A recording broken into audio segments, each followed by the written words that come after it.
Know where you are going by visualizing your goal.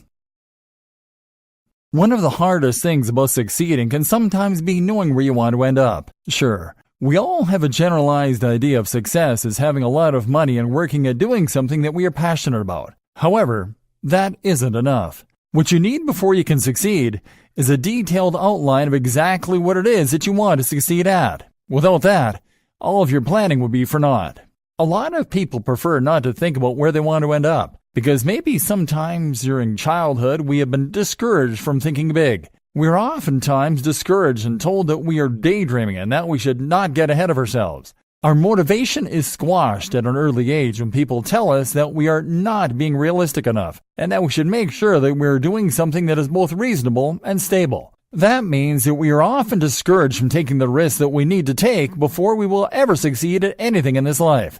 That can be very dangerous, especially to a driven and motivated person. We all have something that we want to accomplish in this life, and if we are not allowed to think in depth about that, then we may never actually take the steps that we need to take in order to get there. It can be so toxic to listen to the people around us who are telling us that we should not be thinking about things that we want to think about. When we are unable to develop our vision, then we soon forget that we have a vision at all, and we get stuck in the humdrum routine of everyday life. Nobody wants to be stuck there.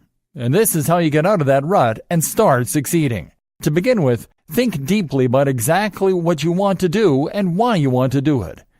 Using visualization techniques can be extremely helpful when it comes to achieving your goals. First of all, you should visualize where you want to end up, presuming that your goal is successful. What is your ultimate outcome? Without knowing that, there is a lot of white noise in the way that prevents you from going after your dreams and believing that your goals are actually realistic enough that you could accomplish them, provided that you were able to devote enough time and energy and resources to that project. Once you have a very clear idea of what you want to do, you should also start to visualize the steps that you might need to take in order to get there. This doesn't mean a detailed outline quite yet, as this will come in later steps. But you should have a mental idea of what you're going to have to encounter when it comes to making your dreams a reality. Planning for success, of course, does involve real plans, and this visualization process is going to help you understand what you are going to be dealing with when it comes to getting those plans off the ground. Step 1 should be fun and exciting.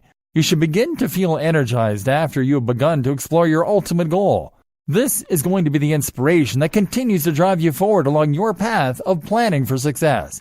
Without that motivation, it can be very easy to become discouraged by other people and by the challenges that we naturally face when we are attempting to achieve a goal. No matter how big or how small, set goals that challenge you. Those challenges should not be discouraging so much as they should be proof that we are working towards something wonderful and we are enriching our lives by doing so. Once you have held on to that motivation and you have been able to visualize your goal in depth, then it is time to move on to step 2 and work on learning more about you.